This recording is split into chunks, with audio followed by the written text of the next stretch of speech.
Në protestë sot? Ne faktikisht jemi në rrugë në këto momente duke mbledhur firma për të mbajtur referendum, një proces referendar që i vjen Shqipërisë pas gati 29 vitesh, 30 vitesh gati, dhe arsyeja pse ne kemi nisur këtë procedurë është për të shfuqizuar dy ligjet famkeq të investimeve strategjike dhe ligjin për paketën e maleve, i cili edhe pse është miratuar vjet, ka nisur aplikimet e para, ende nuk ka dhënë efektet e para në komunitet, ndaj dhe ne kemi dashur faktikisht duke parashikuar dhe duke lexuar, studiuar ngjashmërinë e tij me investime strategjike, ku investimet strategjike kanë vjedhur Bregdetin, paketa e maleve do t'u vjedh shqiptarëve malet. Dhe duke parashikuar këtë gjë, ne kemi dashur të kërkojmë shfuqizimin e tij pa nisur ende efektet e para, faktikisht. Dhe procesi është një proces masiv, unë jam në këtë momente nga terreni, ku interesi i qytetarëve ka qenë jashtëzakonisht i lartë për të shkaktuar pikërisht këtë gjë.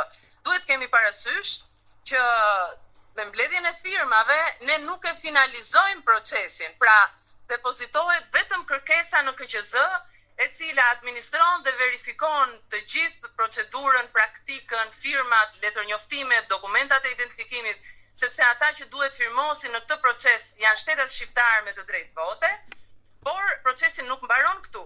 Në momentin që finalizohet nga KQZ, i drejtohet një kërkesë presidentit e Republikës, i cili duhet të dekretojë datën e zgjedhjeve. Dhe është ky momenti final, ku shqiptarët duhet të dalin dhe të votojnë pro shfuqizimit të ligjit për paketën e maleve dhe investime strategjike. Ndoshta isha shumë gjatë? Jo, s'ka gjë, është ndoshta saktë. duhet më shkurt. Jo, kuptoj. Atëherë sa firma duhen për referendum që ta di publiku? Se juve jeni avokate. Juve jeni avokate dhe njihni mirë ligjin. Sa firma duhen për të mundësuar referendumin? Po, sipas ne 150.1 të kushtetutës tonë, nevojiten 50.000 firma që shqiptarët të kërkojnë një shfuqizim të ligjit, por do të duhet pjesëmarrja e 40% të shqiptarëve me të drejtë vote në mënyrë që referendumi të ketë fuqi dhe rezultati i tij të jetë detyrues për parlamentin. Po juve jeni kryesisht në Tiranë apo do kaloni edhe në përrethë?